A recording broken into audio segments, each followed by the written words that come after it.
Alors tu vois l'histoire de mon bébélé. La création de mon bébélé, c'est l'histoire de producteurs laitiers qui se sont pris en main et qui ont décidé de faire avancer les choses en nous regroupant. Et puis le fait d'être ensemble, on est beaucoup plus fort. Et ça s'est concrétisé par la création de la marque Mon Bébélé au sein de l'OP APBO qui regroupe plusieurs communes, plusieurs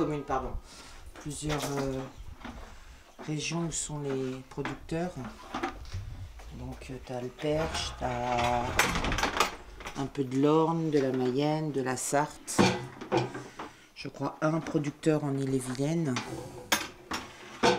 Et puis ce qu'ils appellent aussi le Perche sartois ou le Perche... je sais plus trop les régions, il faudrait aller sur le site. Pardon. C'est ça mon bébélé, c'est se prendre en main et créer quelque chose de nouveau. Mais c'est surtout le fait d'être ensemble, de se serrer le coude pour pouvoir vivre de son métier. Et puis pas attendre que ce soit les autres. Alors quand je dis les autres, je parle des industriels qui choisissent pour toi.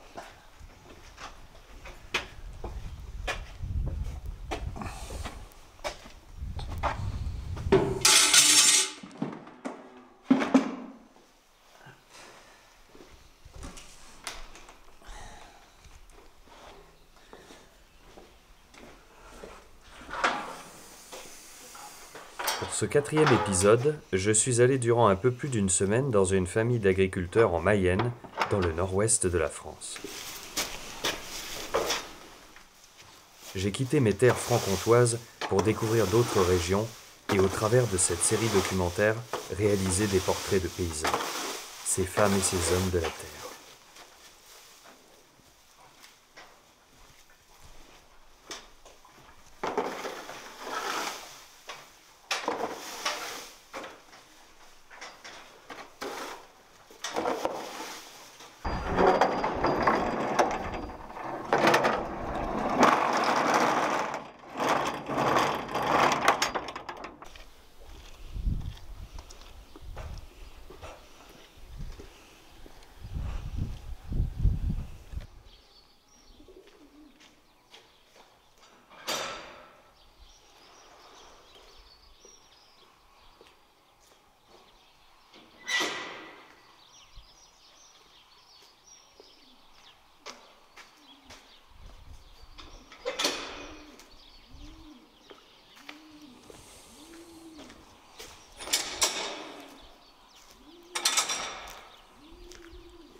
Tu vois, c'est pareil, mon bébélé. Avant, je savais pas pourquoi je travaillais. Maintenant, je sais pourquoi je travaille. Parce que le fait de pouvoir négocier les prix, ben, c'est important. Parce que ça nous implique. Et l'implication, c'est important dans ton métier. Ça donne aussi une perspective d'avenir pour les jeunes, pour pour ceux qui souhaitent s'installer en production laitière. Le fait de savoir combien, déjà de négocier ton prix et combien tu vas être payé à l'année, c'est quand même important que de se dire je vais produire mais je ne sais pas combien je vais gagner. On n'a jamais vu un métier où tu travailles mais tu ne sais pas combien tu vas être payé. Ça c'est pas normal. Et ça, ouais, ça nous redonne de la fierté de pouvoir faire quelque chose de bien, de pouvoir sortir un produit de qualité avec des règles strictes, un cahier des charges dont nous sommes propriétaires, nous, en tant que producteurs.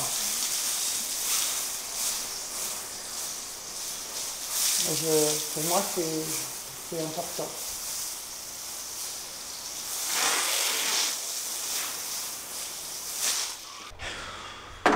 C'est une très bonne question. Pourquoi je ne fais pas du bio? Pas que je suis contre le bio. Il ne faut surtout pas, comment dire, nous opposer l'un contre l'autre. Il y a de la place pour tout le monde. Après, pour faire du bio, faut être bio dans sa tête. C'est-à-dire avoir les valeurs du bio. Pas que je ne les ai pas du tout, parce que je fais les choses raisonnamment. Je sais par exemple quand ma vache est malade, je vais la soigner, je vais faire appel au vétérinaire. S'il y a besoin, oui, certes, je vais mettre des antibiotiques, mais c'est comme tout à chacun, quand tu es malade, tu te soignes en conséquence. Pas que le bio ne soigne pas, hein, c'est pas ça ce que je veux dire. Simplement, c'est vrai que je n'ai pas les compétences pour. C'est vrai que je ne me suis pas du tout formée à tout ce qui est ce qui est donné à notre portée entre les huiles essentielles et tout ça. L'homéopathie sont des choses qui, c'est vrai que au moment quand j'avais 25-30 ans, c'est vraiment un truc qui m'aurait plu. Mais c'est vrai que c'est quelque chose où je me suis pas, je me suis pas intéressée parce que j'avais la tête dans le guidon, parce que il s'est trouvé que ouais, j'avais la tête dans le guidon, puis je pensais pas à ça forcément. Mais le bio, c'est très bien. Ça, je suis absolument pas contre. Au contraire. Mais pour moi, pour être bio, il aurait fallu que je commence dès le départ. Vraiment pour y être complètement. Mais on est raisonné. Ce qu'on appelle un élevage raisonné. Alors on va me dire, qu'est-ce que c'est que raisonner? Je ne fais pas n'importe quoi, n'importe quand, et je ne mets pas n'importe quoi non plus.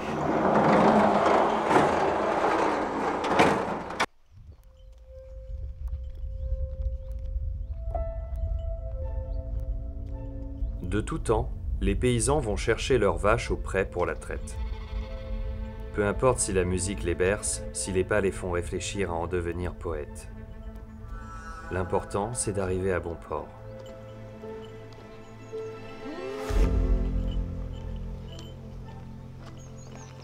J'ai pu voir beaucoup de souffrance chez certains agriculteurs, de par mon parcours social, de par ma scolarité, de par mon parcours d'écrivain, ou même dans mes déplacements pour les documentaires.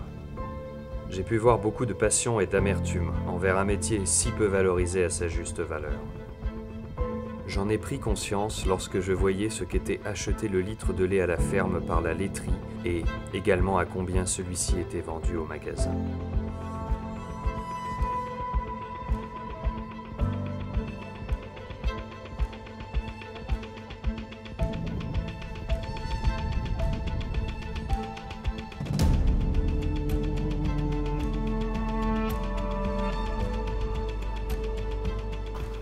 La rivière, tu vois, elle fait tout le tour comme ça. Mmh. Et là, c'est la réserve pour l'irrigation. La cabane d'irrigation, elle est là-haut. D'accord. Et tu vois comme quoi la nature, elle a repris le dessus. C'est joli, je trouve. J'aime bien. En hiver, il y a les canards.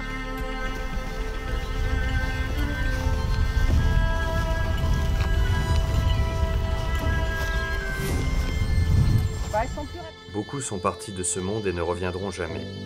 Et tout ça pour cette passion dévorante. Mais dans ce malheur, il y a aussi beaucoup d'espoir.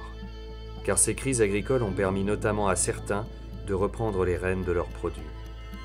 Certains ont même créé leur propre marque de produits laitiers. C'est le cas de Mon Bébé Lait.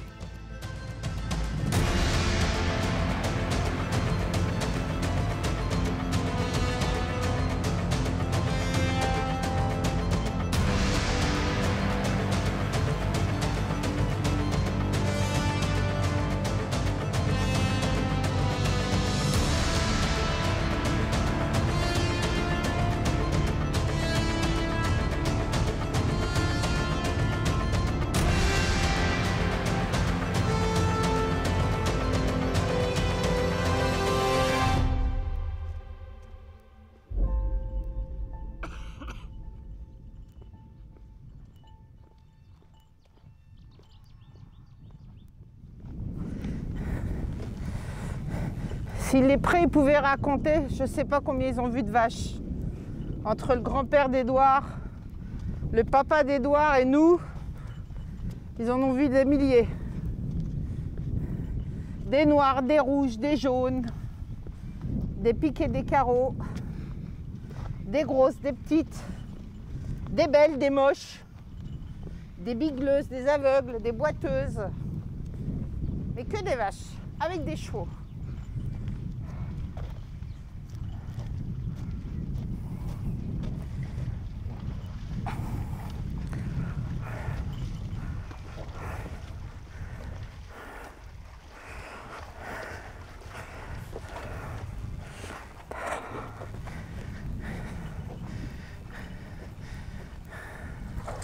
La buvette est bonne.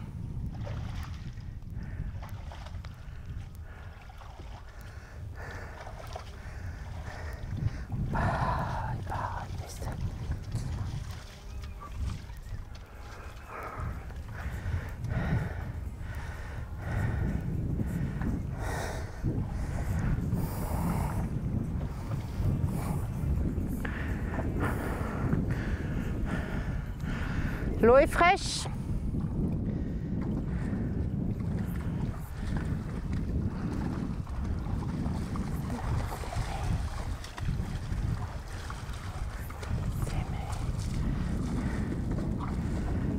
Oasis, tu es la dernière.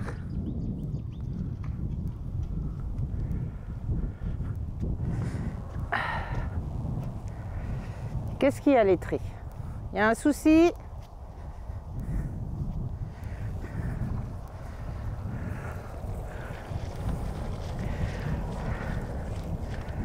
Allez, Mibis, on y va.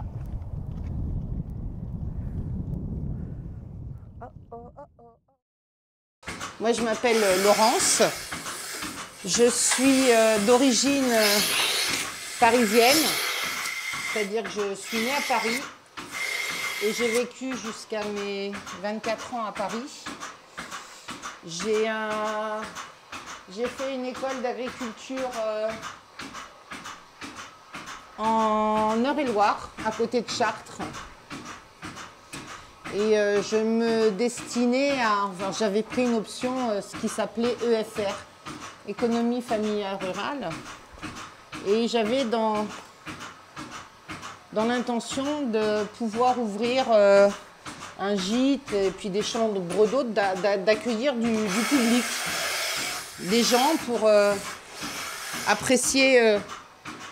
Merci. Notre campagne. Attends, je suis en train de brancher à l'envers. J'ai fait des stages dans l'Aveyron, en mouton, Roquefort, société. Et j'ai fait un stage aussi en chèvre. Et c'est vrai que ça me plaisait vachement, ça, les chèvres. Franchement, c'était un élevage qui me branchait bien. Après, bah écoute, je suis rentrée, j'ai fini mes études et j'ai commencé à bosser à 17 ans. Et j'ai travaillé dans Paris et en région parisienne, dans les bureaux. Mon mari, je l'ai connu quand j'avais 15 ans. Parce que j'ai mon ami d'enfance, Armel, qui est venu... ses parents sont venus s'installer en Mayenne. Et donc, moi, aux vacances scolaires, je venais en vacances chez mon ami Armel. Et c'est comme ça que j'ai connu mon mari. Donc mon mari, je le connais depuis l'âge de 15 ans. Mais je dirais que j'ai pas forcément tout de suite accroché sur le fait de venir vivre à la campagne. J'ai vécu avant plusieurs vies. Et après, j'ai décidé, parce que je savais ce que je ne voulais pas. Par contre, ce que je voulais, c'était vraiment venir à la campagne. Et je suis arrivée en 86 sur l'exploitation. Et mon mari, lui, il est né ici. Lui, c'est vraiment un homme de la terre. Et puis, écoute, je me suis installée avec lui. Ah, c'est une qui bouge. Voilà, j'ai 3 filles et 2 garçons. Donc dans les filles, une qui nous a adoptés, Édouard et moi. Et on la considère comme notre fille, Céline. Mon mari, lui, est arrivé. Sa famille est là depuis 1921, donc ça fait la 3e génération. Et par rapport... Non, c'est moi. Hein. Et par rapport à nos enfants, écoute, a priori, normalement c'est comme ça, on a une de nos filles qui reprendra la relève. Alors, dans quelle production, ça sera son choix, mais c'est vrai que quelque part, on a la fierté de se dire qu'il y aura une 4e génération sur l'exploitation.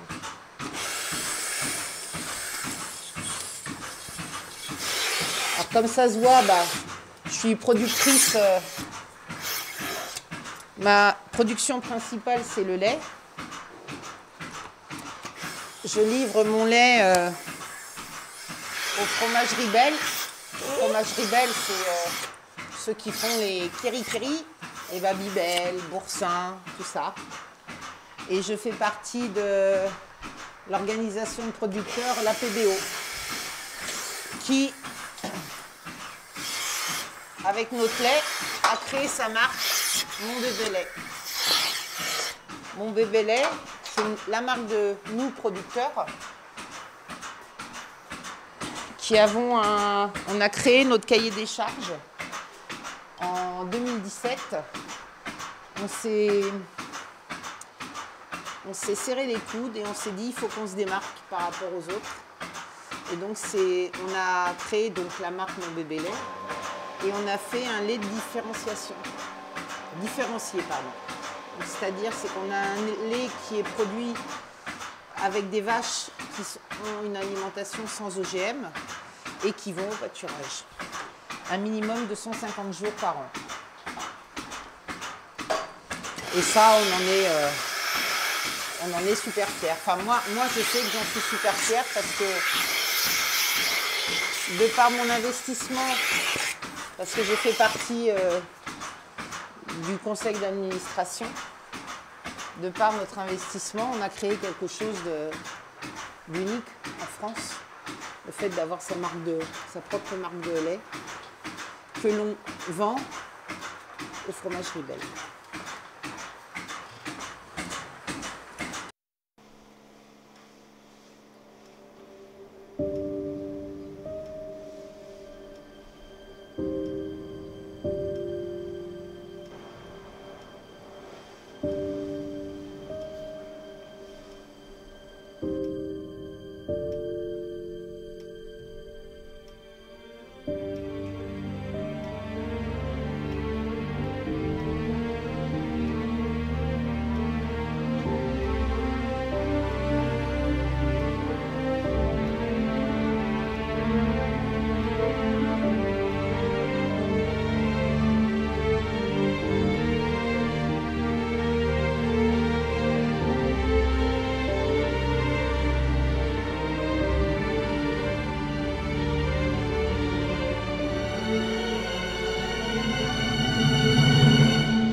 En fin de compte,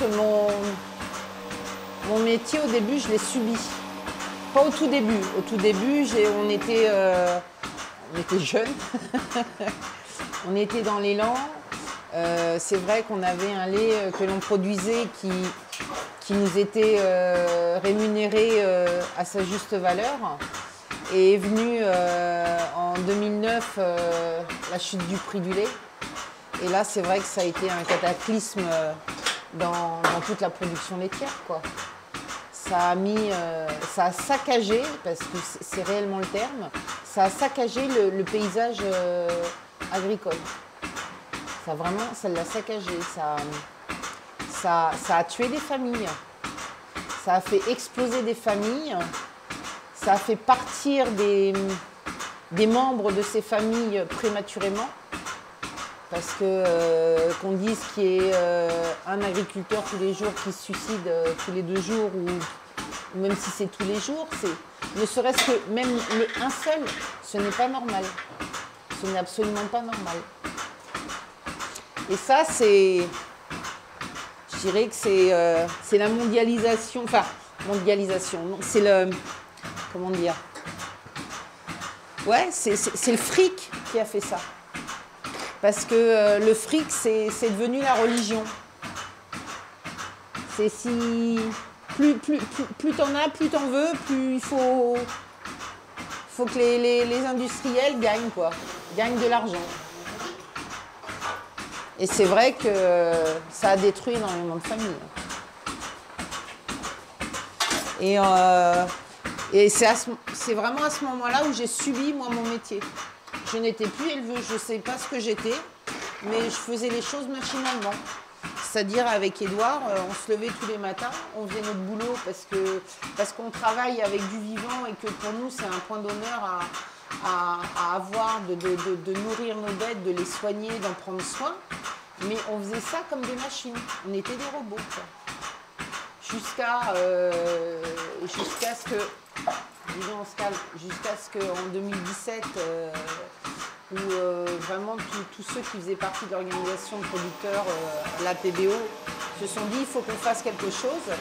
Et c'est là où on a vraiment marché tous dans le même sens et qu'on a créé notre lait, quoi, notre propre marque. Et là, c'est vrai que depuis, j'ai repris une fierté dans le métier que je fais.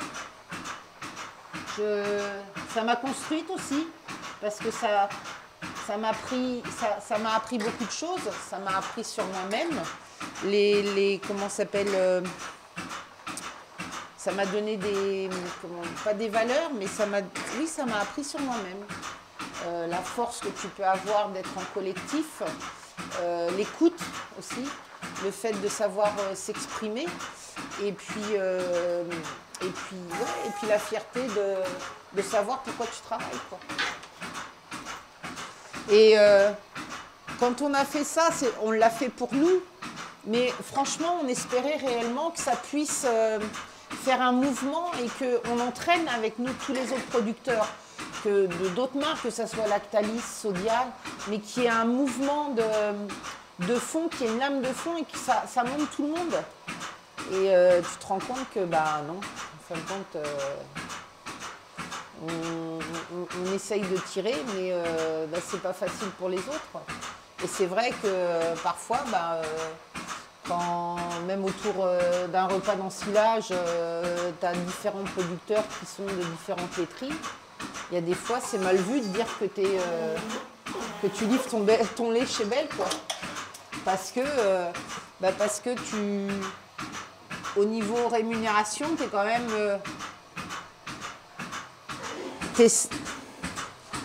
le fait de négocier notre prix, on est quand même rémunéré à une juste valeur. Pardon. Pas cette année, par rapport à comment ça s'appelle, à la pandémie qui touche tout le monde. Pardon. Les filles, s'il vous plaît. Et c'est vrai que depuis 2018, franchement, on avait foi en notre métier. Et putain, qu'est-ce que ça fait du bien. Quand tu sais que tu te lèves le matin, tu sais pourquoi tu vas bosser, mais ça te change la vie. Ça te change la vie et tu prends des jours meilleurs, quoi. Au fur et à mesure, même la personne qui donne les informations a elle-même identifié sous une donnée informatique. Autour de la table, nous avions souhaité filmer nos échanges autour de nombreux sujets. En l'occurrence, la crise laitière de 2009 et les vacances.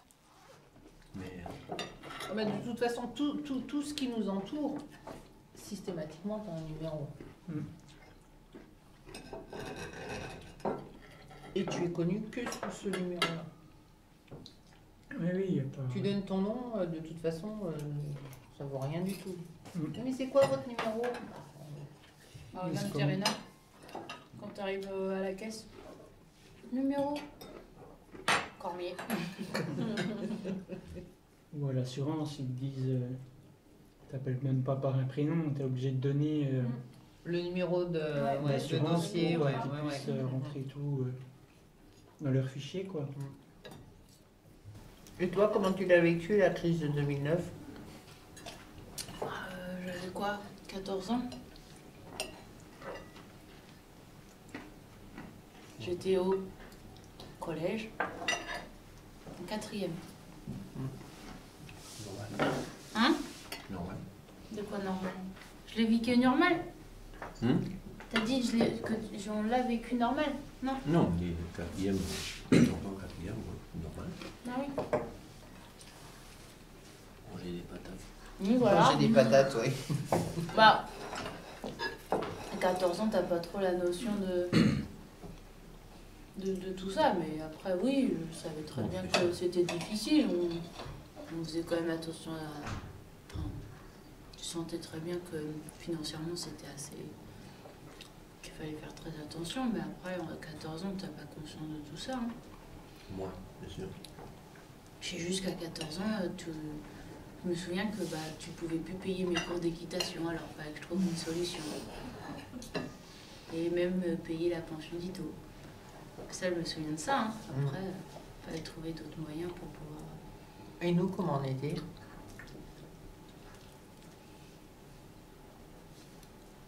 Bah... Moi, je me souviens que de toi, une fois où t'étais en pleurs, mais après, sinon... Ah bon? Je m'en souviens plus. Sinon, c'est tout.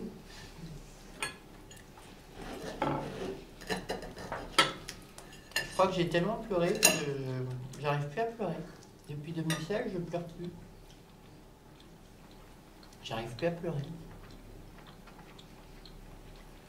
On s'endurcit avec l'âge. Quoi? On s'endurcit avec l'âge. Oui, c'est possible. Non, c'est vrai.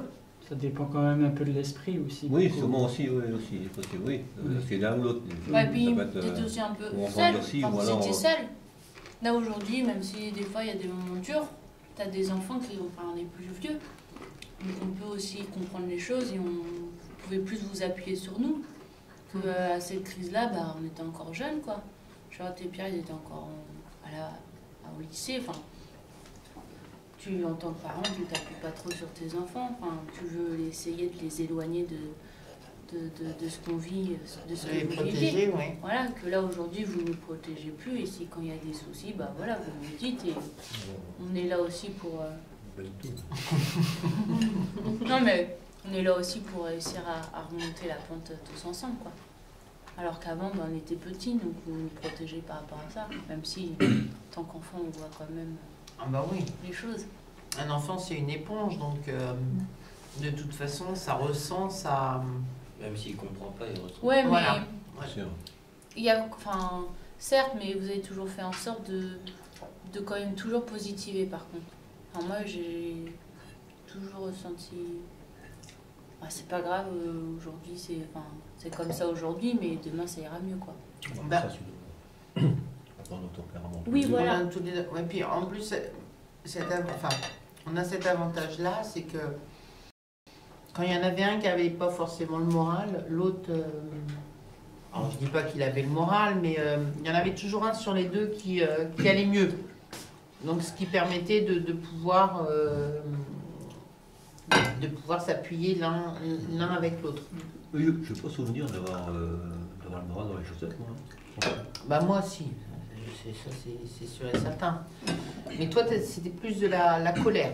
Je pense que c'est la colère qui... Non papa. Tu prends dans le frigo s'il te plaît. C'est plus la comment ça s'appelle Édouard, c'est la colère qui t'a porté. Ouais, puis... moi c'est vrai que moi Toi ça t'a plus reboosté, enfin pas reboosté, mais donné la rage de continuer que d'autres où bah, ça les a laminés. Les périodes de crise, c'est aussi des défis. Et les défis, moi c'est un truc qui j'aime bien faire des rondes dedans et me dire, de toute façon, ils ne m'auront pas. Ça, c'est comme ça. Ouais.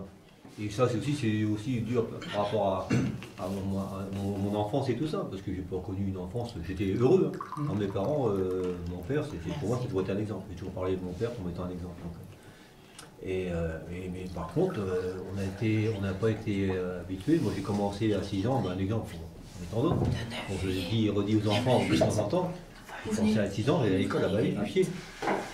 On arrive le 8. Et c'était 5 jours par semaine. Il faut que tu vois. Et je l'ai fait. Hein. Et puis après ça, c'était le vélo. Et puis après ça, dès qu'à 10 ans, dès qu'il fallait travailler sur l'exploitation, en plus de ça, j'avais plus ou moins la vocation à faire le métier d'agriculteur. Je pense que c'était génétique, sans doute, peut-être aussi. Et automatiquement, moi d'ailleurs, à 4 ans, je me suis fait bouler par une vache. Et parce qu'à l'époque, c'était carrément assez mode, on avait des étables. Et les parents mettaient les vaches au pré, mais les veaux, ils restaient en étable. Et quand les vaches rentraient, ils rentraient le matin et soir. Donc ils rentraient, ils traillaient une partie du lait de la vache et le veau était de l'autre côté. Enfin, c'est vraiment des trucs. Bon, aujourd'hui, et automatiquement, comme mon père, je ne sais pas si c'était mon père ou c'était ma mère, je ne sais plus, il a été chercher les vaches. Il y avait une qui avait une vache qui était fraîche vélée. Donc son veau, c'était sacré. Et moi, gamin à 4 ans, qu'est-ce que je faisais? Je caressais le petit veau dans l'étable. Et la vache, elle a dit non, non, toi, tu dégages. Hop, sors d'ici. Et bon, il n'y a pas eu trop de séquelles, ça va. C'est pour ça que t'as le crâne plat derrière. De temps en temps, on se pose la question, on fait ah, ça doit être la vache, ça. C'est le signe, c'est la lésion. Non, mais c'est pour dire que bon, j'étais très heureux. Mon enfant, j'ai pas de mauvais souvenirs de mon enfance, c'est certain. Mais c'était une enfance dure quand même. C'était pas. Puis les parents, c'était vraiment dès qu'il y avait du travail, il fallait bosser. Quoi. Ça a toujours été l'heure toujours debout à telle heure, et ainsi de suite. Grâce matinée, j'avais su ce que c'était une France quotidienne. D'ailleurs, je suis tellement pas habitué que même maintenant, je pourrais. Je ne prendrais pas. Si, une fois. Ah oui, une fois. C'était à Noël cette année, non? Oui, on a dormi chez les parents de Marie. Oui, de Marie. Il y avait les volets. J'avais pas de portable. 10 h on se lève, les parents toujours pas levés. À 11h30, on les voit sortir. Il est quelle heure? 11h30. Oh, on a dormi comme ça. Mais comme il y avait les volets, ils faisaient nuit. Il y avait les volets et puis on n'avait pas de portable, donc ce qui fait qu'on n'avait pas d'heure, donc on était un petit peu déboussolés. On s'est réveillés, mais en même temps on s'est endormis. On était tellement bien que. Perte de sens. Ouais, exactement, ouais.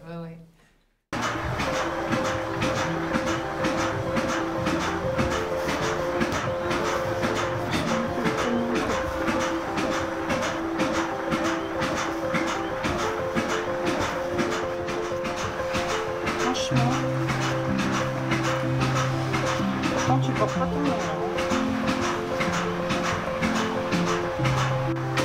Ah ouais, moi ma vie sans musique, c'est pas possible. Bah oui.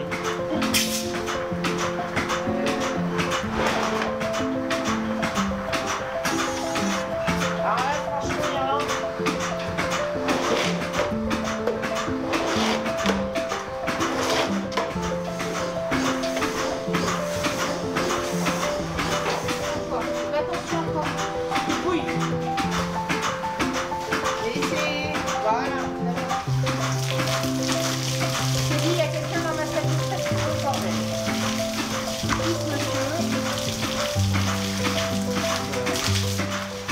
Il y a parfois un petit bout de magie, une flamme qui vit et qui ne s'éteindra jamais.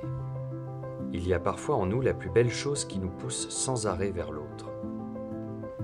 Et cet élan, nous le retrouvons pour certains sur les réseaux sociaux. Pour ma part, je n'aurais jamais pu venir chez Laurence sans ça, et jamais je ne le regretterai. C'est vrai qu'en 2016, j'étais vraiment très mal. On va pas le nier, hein, comment ça s'appelle, j'ai pensé au suicide, j'ai pensé à partir. Et par l'intermédiaire de Facebook, on a été... il y avait un groupe d'agricultrices, il y avait une page où on s'est rencontrés par cet intermédiaire et on s'est rendu compte que les femmes, on n'était pas forcément, on n'était pas écoutées, on n'était pas entendues. Et de là, par rapport à ce constat, on s'est dit, écoute, on va créer une association qui va permettre aux femmes de libérer la parole. Bah ouais, quand même. Donc en 2017, avec 5 agricultrices, forte de ce constat en 2016, écoute, en 2017, on a créé avec 5 agricultrices l'association Les Ailes de la Terre, qui a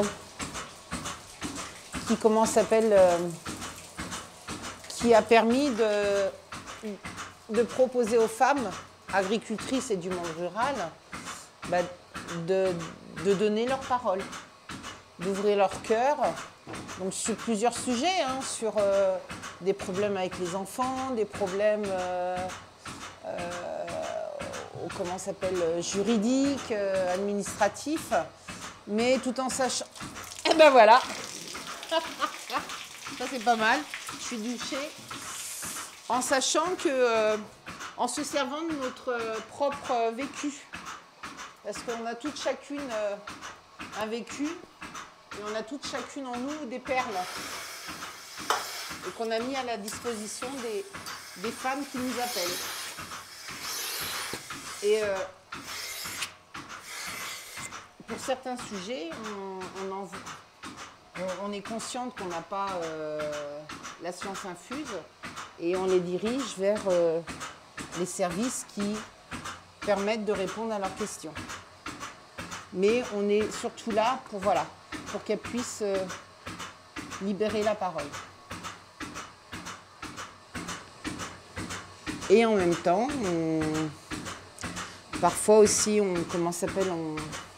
on donne des coups de pouce à des projets qui sont mis en place par des jeunes femmes, comme Romane, qui elle nous avait contactés en 2019 parce qu'elle avait un projet de donner elle aussi la parole aux femmes, mais en filmant par un reportage photo ou un reportage écrit. Et donc on l'a aidée par le lien de la page à trouver des femmes qui étaient prêtes à discuter. Donc on a aidé Romane en publiant sa demande dans le sens où elle recherchait des jeunes agricultrices ou un peu moins jeunes et qui étaient prêtes à discuter de leur installation, comment elles en sont arrivées là, ce qu'elles faisaient et quelle était la place de la femme dans l'agriculture.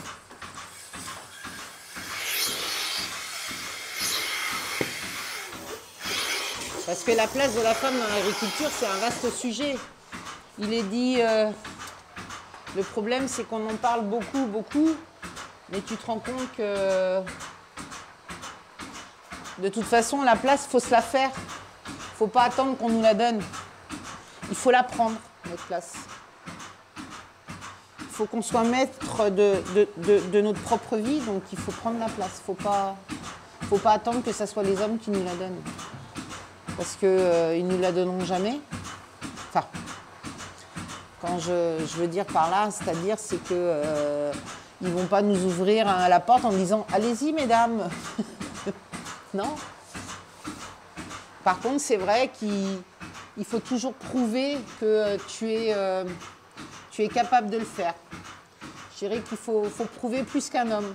Un homme, ça découle de source. Mais une femme, non.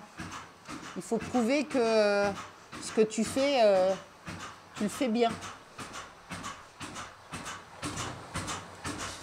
Si par exemple, parce que ça arrive, si t'arrive pas quelque chose, on va dire, oh, de toute façon, c'est une femme. Un homme, bah oui, ça arrive, quoi.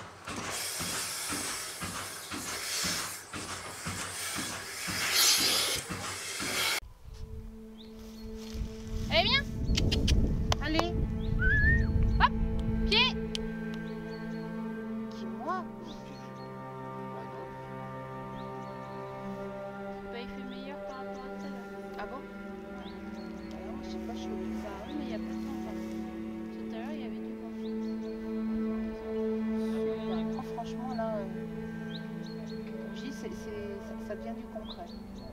Puis la maison, on sent tous depuis le temps que j'ai ici. Mais bon, c'est comme ça. La haie, tout ça, c'est vrai que ça, la maison, elle respire. La bâche. Regardez les beaux arbres. C'est mieux pour ça, mais...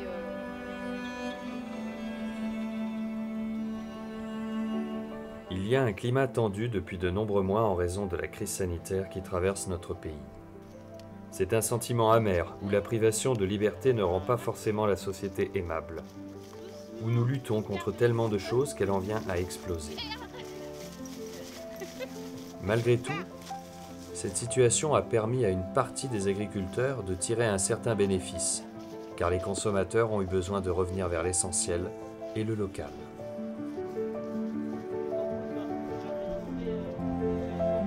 Moi, personnellement, la pandémie, ça m'a permis de me rendre compte de la chance que j'avais. De pouvoir être libre de mes mouvements, parce qu'on est en pleine campagne, d'apprécier cette nature et de me dire que cette nature-là, il faut absolument qu'on fasse le nécessaire pour pouvoir la préserver. Parce qu'il faut savoir, enfin, on le sait tous, on n'est que de passage ici. Donc moi, je souhaite laisser quelque chose de... Enfin, je souhaite laisser ma place propre à mes enfants. Alors, est-ce qu'il y a un dérèglement climatique ou quoi? Ça, je ne suis pas scientifique. C'est vrai que ça fait plusieurs années où on passe des années difficiles dans le sens où il y a des années de sécheresse. Mais en même temps, il faut que ça nous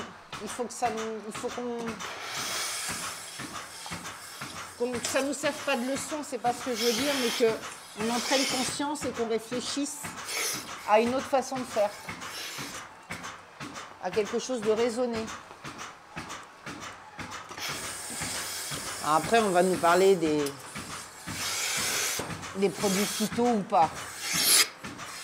On n'est pas des empoisonneurs. Mon mari en utilise, enfin moi j'en utilise pour mes cultures de vente. Mais on est conscient de ce que l'on met et on le fait raisonnablement, c'est-à-dire qu'on le fait juste. C'est pas quelque chose où on part dans des excès.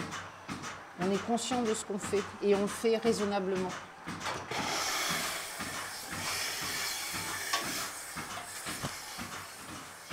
C'est vrai que c'est les valeurs agricoles entre aujourd'hui et hier. Il faut que l'on garde en mémoire ce que nos anciens ont fait.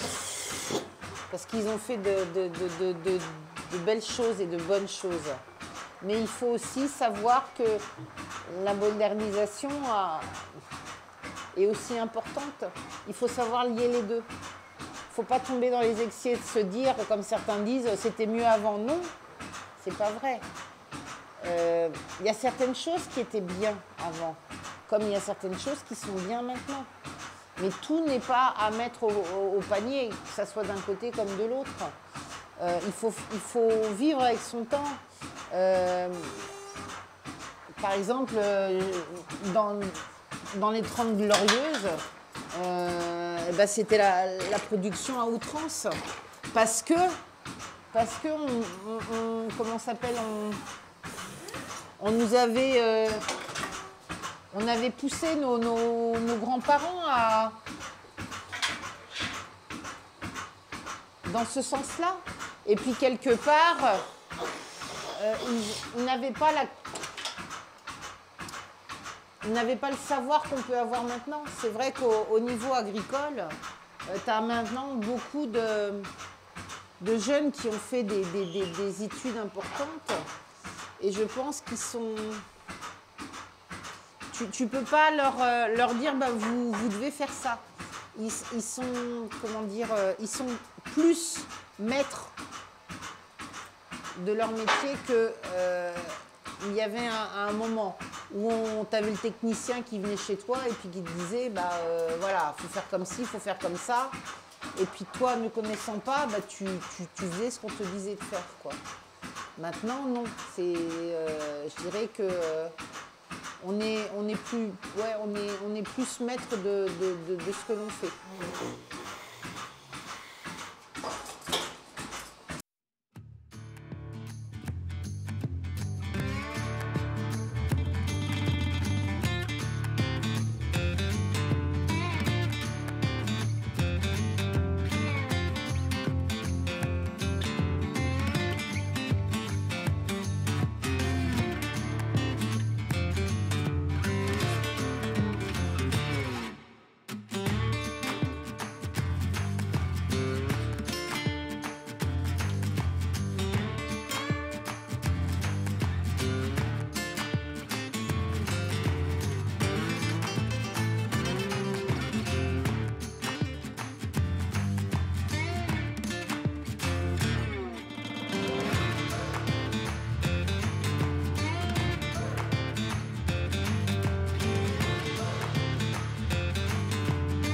La société évolue donc, fortement vers le positif, car pendant des années où l'on nous dictait quoi faire à notre place, nous perdions énormément de notre autonomie.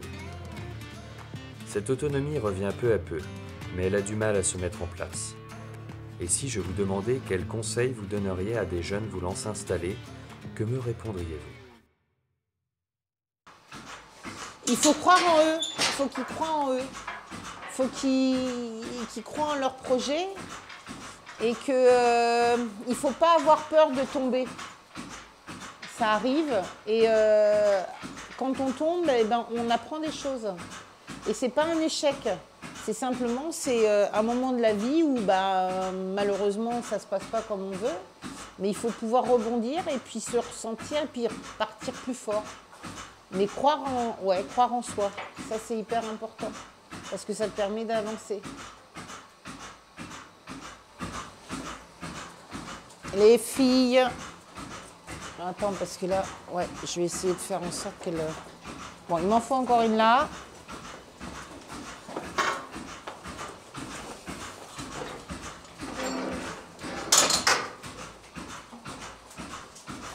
Et d'avoir quelque chose de construit dans leur projet.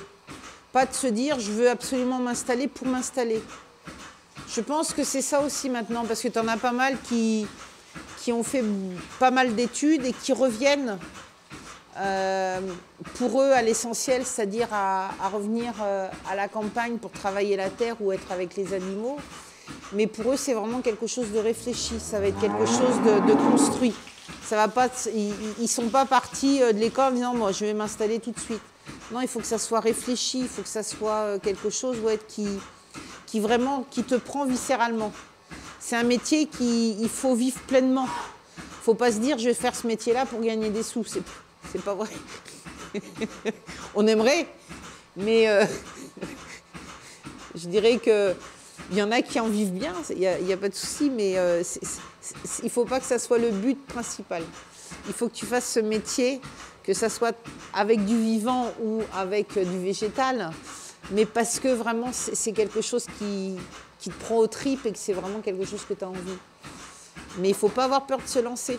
Il faut croire en soi. Ça, c'est important. Croire en soi. Et comme je te le disais hier, c'est d'écouter tout le monde, mais n'en faire qu'à sa tête. Je crois qu'elle est d'accord avec moi. Ah, ma bichette. Allez, on y va. Eh? Ouais. Oh. Elle montre pas que t'es une américaine, tu manges du chewing-gum, là. Allez, on y va? Non, tu vas pas de ce côté-là, toi. Bon, ok.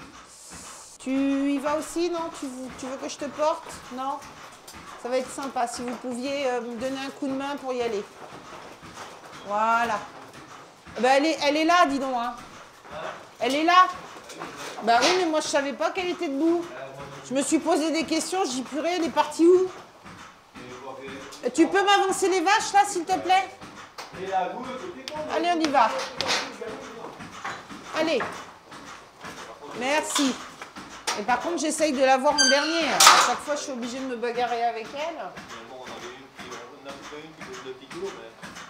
Quoi? Ben ouais, mais c'est pour ça que j'ai...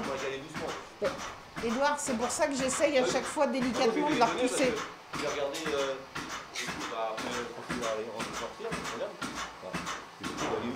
Oui, je dis à Cyprien, je dis, elle est où ma vache?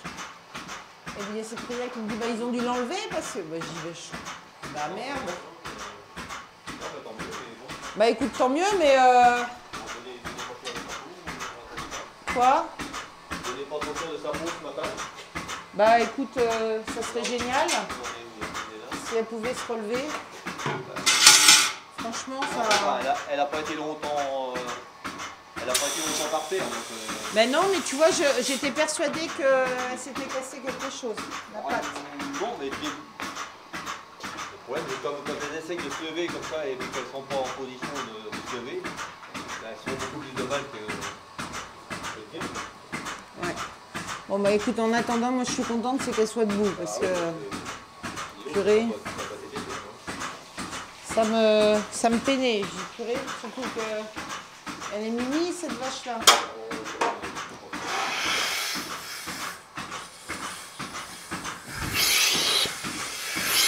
C'est quoi tes valeurs à toi, Édouard? Tes valeurs? Ah, les valeurs. Les valeurs.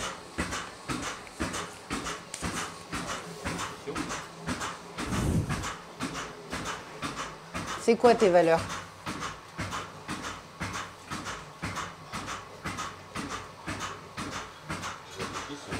Quoi? Ah, il faut que tu réfléchisses.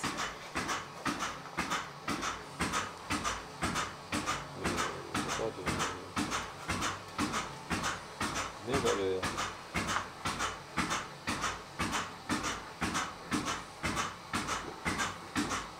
Ouais. Je pense que c'est... Oh, je n'arrive pas à dire. Ça vient pas comme ça à l'esprit, mais je sais pas. T'as des valeurs, enfin, alors, est-ce que c'est des valeurs, est-ce que c'est des principes, est-ce Non, que non, c'est pas des principes. c'est Non, un mode de, pas un mode de vie, mais enfin. Non, des valeurs. Enfin, la valeur déjà, moi c'est quelqu'un de, d'être honnête, droit. Ça, ça je l'ai toujours été. D'être consciencieux dans son travail, ça je pense que c'est important aussi. C'est aussi être dévoué pour dans toute sa vie, c'est pour voilà, moi j'étais dévoué quand j'étais jeune pour mon père, j'étais dévoué pour ma famille. Faire preuve de dévouement, ça c'est aussi un point important. Dévoué pour nos animaux aussi, parce que... c'est sûr. Je sais qu'on me demande un coup de main, ça dépend de qui quand même, mais je veux dire des personnes que je connais, que je côtoie régulièrement, ils demandent un coup de main, ce sera un dimanche, un samedi, je j'ai rien d'exceptionnel, c'est oui d'office. Même si ça ne m'arrange pas parce que je suis comme tout le monde, dimanche ça ne m'intéresse pas de. J'ai fait des chantiers d'ensilage un dimanche par exemple. Bon, c'est pas que ça me plaisait, mais bon, on m'a demandé, j'y vais. Je me suis pas posé la question, oui, non, j'y vais. On a des valeurs, alors est-ce que c'est une valeur, la solidarité? Ça, c'est autre chose. C'est pour ça que je dis, est-ce que c'est une valeur, la solidarité? Parce que on essaye au maximum d'être solidaire avec notre prochain. Solidarité, ça veut dire... Ouais, c'est différent la solidarité, parce que tu peux l'être avec certains, pour d'autres. Hein. Bon, c'est différent. Je sais pas. Différent du début, différent du début. Enfin, en parlant de valeurs, c'est pas évident de les exprimer à l'oral comme ça. Pour nous, c'est un mode, enfin, c'est une façon d'être, c'est ça. C'est une façon d'être. J'ai de l'empathie pour mon prochain, j'ai de l'honnêteté pour mon prochain. C'est aussi avoir un minimum de respect pour tout le monde, pour tout le monde, ouais. C'est ça aussi. Donc, les vraies valeurs, c'est ce qu'on aimerait pour avoir un mode de vie de société, en gros c'est ça. Les vraies valeurs, c'est ça, c'est ce qui pourrait donner un mode de vie de société. Une société où tout le monde y retrouve son compte. Tout le monde a du travail, tout le monde peut manger à sa faim. Peut se donner un coup de main, peut s'entraider financièrement ou physiquement ou autre. Mais malheureusement, ça se perd. On vit dans une société, et de plus en plus, une société d'individualisme. Parce que, quelque part, la technologie, la modernisation, il y est pour quelque chose. Vous avez une voiture, vous vous déplacez, vous avez votre maison, vous avez votre télévision, vous avez votre confort. En gros, si vous ne cherchez pas le contact ailleurs, vous restez chez vous et puis vous êtes tranquille. Tandis qu'à une époque, on était dans le monde agricole, il y avait de la solidarité parce que le travail se faisait de façon physique. On ne pouvait pas faire la moisson tout seul, on ne pouvait pas faire les foins tout seul. Il fallait forcément l'aide du voisin, ou des voisins, ou des amis. Aujourd'hui, c'est différent. Même à l'époque, le fait, on sait qu'en agricole, moi, pour ma génération, mes générations avant, du fait qu'il n'y avait pas la télé, ils organisaient à l'hiver, ils organisaient des soirées. Alors il allait un jour, il allait chez Pierre, il allait un jour chez Paul. Alors c'était les autres cartes, c'était les châtaignes, c'était des soirées comme ça, de convivialité, qui n'existent plus aujourd'hui. Et surtout pas dans le monde agricole. Moi je sais que par exemple, à une époque, moi je suis adhérent d'une CUMA. Donc on va forcément acheter des matériels chez différents agriculteurs. Au début, souvent on allait chercher un outil chez un agriculteur. Souvent le gars il était là, il donnait un coup de main pour atteler, ou alors on parlait pendant 5-10 minutes, la pluie du beau temps, mais bon, aujourd'hui tu vas chercher ton matériel, 9 chances sur 10 que tu vois personne. Tu prends ton outil, puis tu te casses, c'est terminé. Il n'y a plus de relationnel. Parce que ça se perd mentalement, je pense, et il y a aussi le fait qu'il y a des agriculteurs aujourd'hui qui n'ont même plus le temps de discuter avec leurs voisins ou les agriculteurs à côté de chez eux. Ils n'ont plus le temps de ça. C'est pas de chrono,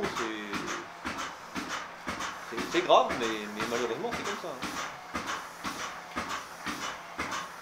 Enfin, c'est comme ça.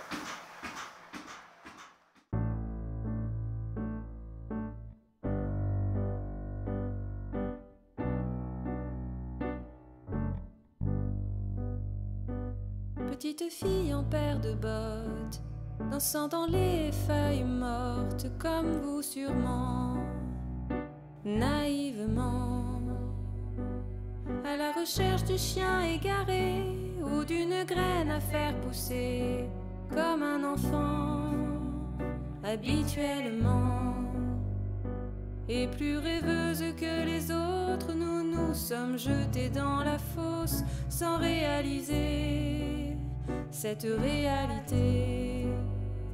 Je me suis tue, tu t'es tué, il s'est tu pour l'éternité. Nous nous sommes tués et vous vous êtes tus. Ils sont morts et enterrés.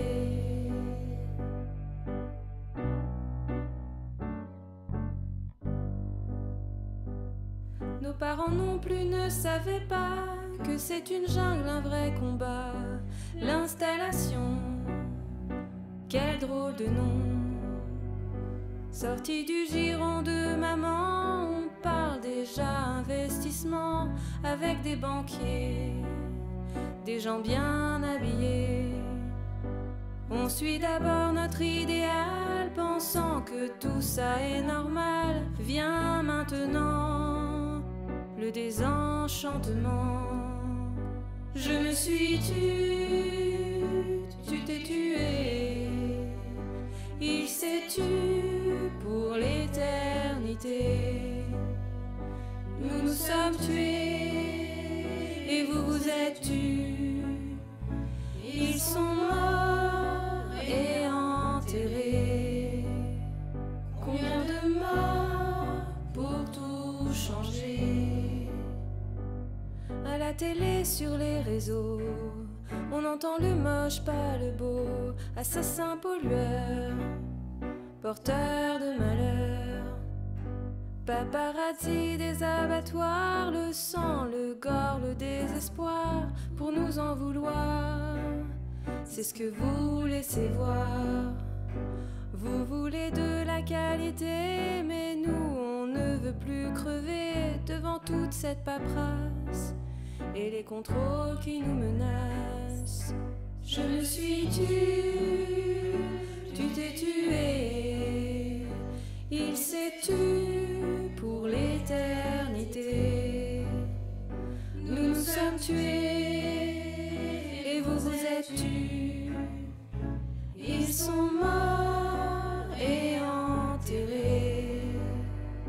Combien d'enfants vont encore pleurer? Notre quotidien est survivre sous cette colère qui nous rend ivres. Y a plus de bonheur, tout nous écœure.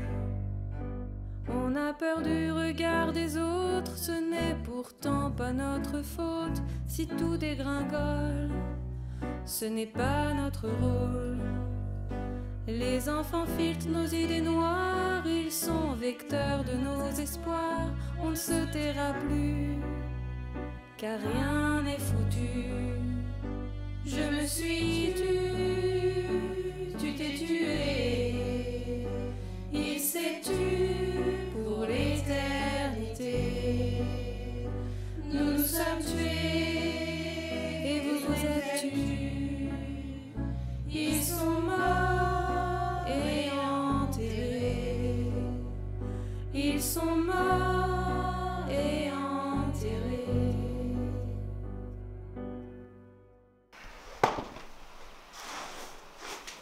Tu vois, avec ce que je te parlais hier, avec nos cahiers des charges, et bien avec le cahier des charges, mon bébé lait, et puis l'étiquette, il faudra que j'en mette une. On a, tu vois, on a une caisse où dès qu'on reçoit des aliments, et tu dois connaître ça, on fait des échantillons. On fait des échantillons, donc tu vois, comme là. Et dedans, donc l'échantillon, tu dois garder à peu près 1 kg. Et dedans, on a le bon de livraison. Et dans le bon de livraison, eh ben, tu as la composition de ton aliment. Et ce qui prouve que c'est un aliment non OGM. Tu vois, en plus, c'est écrit là.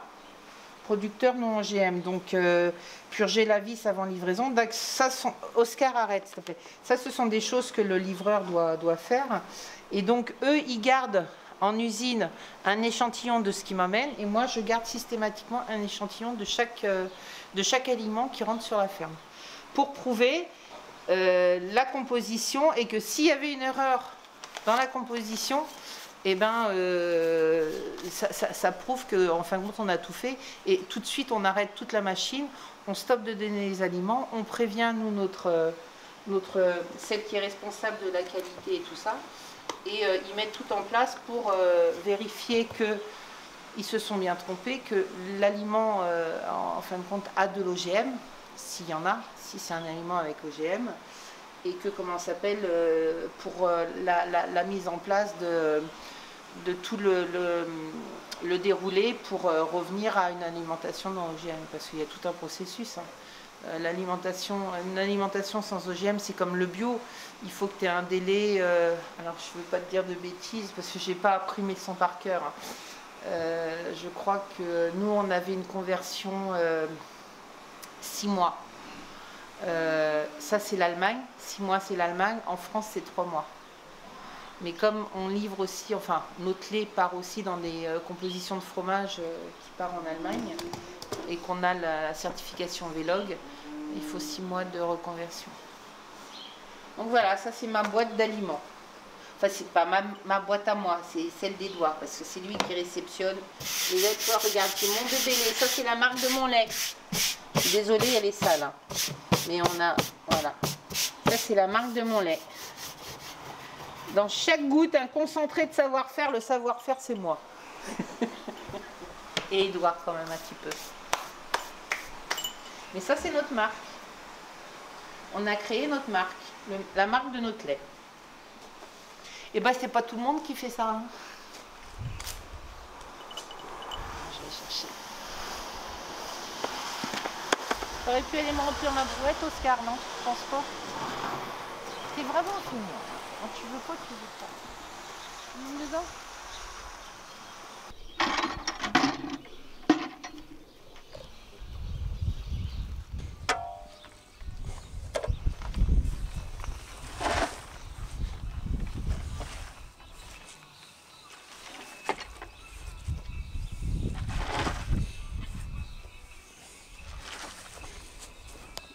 C'est quoi la ration des blondes là-bas? Comment? La ration que tu donnes aux blondes? Ah bah là, elles sont à l'herbe essentiellement, c'est juste que j'en ai une qui a fait des jumeaux il y a à peine 8 jours maintenant. Donc elle est encore dans le bâtiment. Et j'attends quand même parce qu'avec le froid et tout, je pouvais pas mettre les veaux dehors avec les gelées et tout. Et puis elle qu'elle prenne aussi un peu de force, un peu, parce que ça l'épuise quand même, pas des jumeaux. Surtout que c'est pas une jeune vache en plus, donc, ni une grosse vache, donc j'en prends soin quand même.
Quoi comme sélection vis-à-vis de ça? Sélection, bah c'est Oh, c'est pas une grosse sélection. Le taureau il est issu d'une de mes meilleures vaches à l'époque, qui était vraiment une bonne vache. Et lui, il est issu autrement d'un taureau d'assimilation, d'un centre d'assimilation. Et comme sa mère, c'est une vache qui produisait très bien, qui était très fertile, parce que tantôt c'était une assimilation, tantôt c'était une saillie, ça dépend des années. Elle a toujours fait un veau tous les ans, toujours vélé toute seule. J'ai jamais eu de problème avec sa mère. Donc quand elle a fait ce veau-là, je me suis dit qu'à la limite, pourquoi aller chercher ailleurs quand on a ce qu'il faut sur place, quoi. Par contre là, je vais m'en séparer parce que forcément il prend de l'âge et puis on arrive avec des soucis de consanguinité parce que bientôt ce sont ces filles qui arrivent pour faire des mères, quoi. Alors pour l'instant il est avec des génisses noires parce que je veux pas justement qu'il saillisse en ce moment non plus parce que il y a quelques. En plus là on est en janvier, ça fait encore on est en avril, ça fait des vélages en janvier. Et en général, comme je ne suis pas sur place, c'est un deuxième site, donc j'aime bien quand même qu'il fasse au moins un beau parce qu'ils sont en janvier, février, souvent quand même c'est du froid, ça peut être de la neige. Puis ça peut être des problèmes sanitaires aussi sur les veaux, pulmonaires ou autres. Donc je préfère attendre le 1er mars déjà, on est plus sûr d'aller vers les beaux jours, quoi.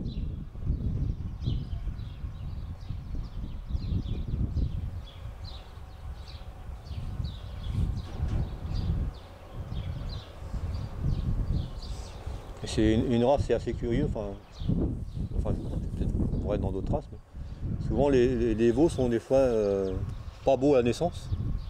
Ça fait des veaux qui sont des fois assez grands, plutôt plats, et par contre, au bout d'1 mois, 6 semaines, ils commencent à prendre de la viande, ça change. Alors elle, on l'a fait véler quand même, parce que elle était fatiguée, hein, et les deux veaux étaient bien placés. Mais elle était fatiguée, je pense qu'elle en aurait fait un quand même, parce qu'il était pas. Mais de là à ce qu'elle fasse les deux vivants, le problème quand elles en ont deux, c'est qu'elles font un veau, et après ça, si elles n'ont pas suffisamment de contraction, automatiquement, des fois le deuxième, elles ne le font pas, ou elles le font trop tard. Et comme le deuxième, il est souvent au fond, souvent on dit il boit la tasse, parce que tout le liquide des os, et là ça va, ils galopent.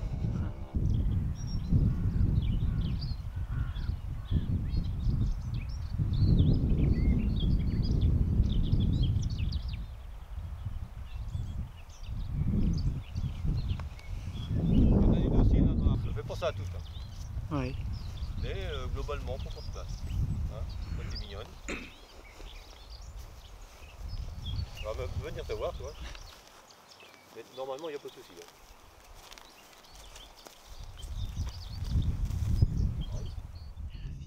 Par rapport à l'association, tu vois, quand on l'a créée, on s'est rencontrés via Facebook en 2016 et on a fait un constat parce que donc c'était aussi la période où ça allait encore mal. Enfin, c'est pas pour ça que ça s'est arrangé ces dernières années, mais on a fait le constat aussi que la femme n'avait pas forcément de parole, donc et n'était pas écoutée non plus. Et on s'est dit, si on veut être écouté, il faut qu'on soit ensemble, quoi. Ce qu'on a fait, ou quand on a créé l'association en 2017, on a fait en sorte de libérer la parole, voilà, par rapport aux femmes, par rapport à leurs conditions de travail, par rapport à comment s'appelle, à tout, à la vie de tous les jours, et puis à la place qu'elles avaient aussi au sein du monde agricole.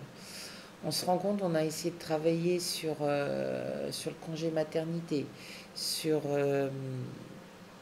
la liquidation judiciaire, sur tous les problèmes qu'on pouvait rencontrer, même tout ce qui était problème au niveau social, sur les allocations, sur pas mal de choses. Et en même temps, on était aussi à l'écoute parce qu'on s'est rendu compte qu'il y avait beaucoup de détresse aussi chez les femmes. On parle d'un suicide tous les 2 jours, mais il faut aussi... c'est pas le fait qu'il y en ait plus ou moins, mais il y a aussi des femmes qui se suicident. Il y en a aussi. Et donc voilà, il fallait... enfin, pour nous, il était important de créer quelque chose pour que, voilà, que les gens, enfin que les femmes puissent avoir un point d'appui. Voilà, qu'on soit leur bâton de pèlerin. Enfin, on essaye de entre guillemets, faire bouger les choses. Depuis 2017, on en a rencontré du monde. Je vais te dire qu'on en a fait des trucs. On a été à pas mal de manifestations. On a parlé. En plus, on a la parole qui est très facile, que ça soit Karine comme moi, il n'y a aucun problème. Mais toujours avec bienveillance, diplomatie, sans rentrer dedans. Même si tu rentres dedans, mais tu as une façon de rentrer dedans. Et puis, on a cet avantage-là, c'est qu'en étant femme, on va te laisser parler. On va pas te bloquer, on va pas faire les musclés en disant ferme ta gueule. Voilà. Donc, c'est vrai qu'on nous laisse, on avait des... L'ouverture des portes était beaucoup plus facile. Mais on fait le constat amer, et je pense que ça... Il y a aussi le Covid qui a fait ça, c'est qu'on fait le constat amer, c'est qu'on a été entendu, enfin, même pas, alors je sais plus quelle est la différence entre entendre et écouter, après c'est une conversation, mais on a été écouté comme un brouhaha, tu sais, on a fait oui de la tête, on a fait oui, non mais on comprend, on compatit. Et tu te rends compte que le résultat amer, c'est qu'il n'y a absolument rien de fait, quoi. Rien n'est fait, rien n'a été pris en compte. Les gens, enfin les agricultrices comme les agriculteurs continuent malheureusement à partir. Bon, il y a eu, si on a eu quand même une super écoute. Alors après, là, tu vois, on va rentrer dans le syndicat, mais au niveau de la coordination rurale, c'est pas le fait que ça soit ce syndicat-là, c'est les personnes qu'il y avait à ce moment-là. On a rencontré de belles personnes à l'écoute, et c'est vrai qu'on fait des choses avec elles, mais c'est parce que ça s'est trouvé à un moment précis où elles étaient là, et qu'elles nous ont écoutés, entendus, et en fin de compte, elles ont compris ce qu'on souhaitait faire. Mais ne serait-ce qu'au niveau des syndicats, par exemple, je me souviens de ça avec Catherine, au SPACE en 2018, si je ne veux pas dire de bêtises, parce que ça passe tellement vite que 2018 ou 2019. Catherine Layet, qui est responsable de la section féminine à la coordination rurale, a fait c'est comme ça qu'on s'est connus. Avait fait une invitation, avait envoyé une invitation à tous les syndicats, plus à des associations comme nous qui portaient, enfin qui parlaient, qui prenaient en main la place de la femme au sein de l'agriculture sur plein de sujets. C'est comme ça qu'on s'est connus. Elle nous a contactés, elle nous a invités, et puis 2000, écoute, on a continué à bouger avec elle, mais sans être syndiqué ni quoi que ce soit. C'est vraiment la personne en elle-même, c'est l'être humain qu'on a vraiment apprécié, parce que Catherine Layet, elle est pleinement investie dans ça, mais et elle a très bien compris le fait que on n'était pas syndiqué et qu'on ne souhaitait pas. Elle m'a dit il n'y a aucun souci. Pareil, Véronique Le Floch, moi c'est une personne que j'adore, parce que même en dehors du fait qu'elle soit syndiquée, c'est une femme qui a des convictions, qui tient à ses convictions et qui se bat jusqu'au bout. Et ça, moi je tire mon chapeau. Par contre, le constat amer que je fais, et ça Catherine comme Véronique, elles y sont pour rien, c'est le fait, c'est que si tu n'es pas syndiqué, t'es ni écouté ni entendu. Tu vas faire un petit son, on va se dire tiens, bizarre, j'entends un bruit, mais c'est tout. En fin de compte, faut être syndiqué pour qu'on daigne te faire attention à ta présence. Voilà, exactement, qu'on te donne de l'importance. Et je trouve ça dommage. Enfin, il y a tellement... Alors, je dis pas qu'il faut écouter tout le monde non plus, mais pour moi, dans plusieurs têtes, on arriverait à faire quelque chose de bien. Et c'est vrai que l'association, on est là pour... parce qu'on est une écoute aussi, on se rend compte... alors, même si c'est infime... Mais moi, je me dis que si je peux sauver une agricultrice, ben, ça sera déjà énorme. Ce qu'on a déjà fait. Parce que y en a, on a eu des agricultrices qui nous ont téléphoné, qui étaient sur le point de partir.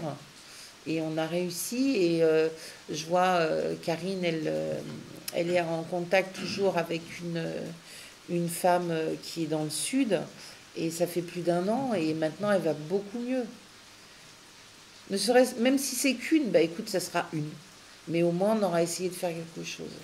Et on a du vécu, et avec le vécu qu'on a, on essaye de donner un coup de main à celles qui en ont besoin. Après, c'est pareil, on n'est pas non plus... Enfin, on sait très bien quelles sont nos compétences. On va diriger, s'il y a besoin, on va diriger MSA. Alors bon, je ne parlerai pas de la MSA, mais bon, on va essayer de diriger sur sur des services qui sont compétents en la matière, quoi.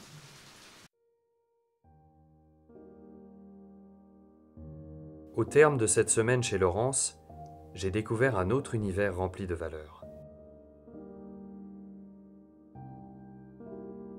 Sans Internet, et sans tout l'aide que j'ai eu de connaissances comme Théo Delattre ou Nicolas Fay, jamais je n'aurais pu faire ce Tour de France.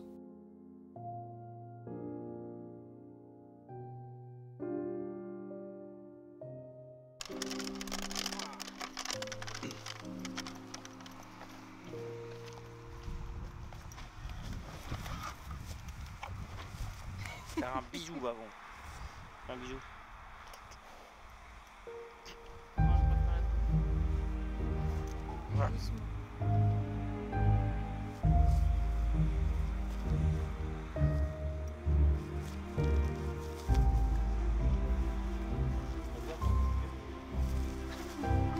Tu veux faire quoi? Non, non. Ah, encore un peu jeune là.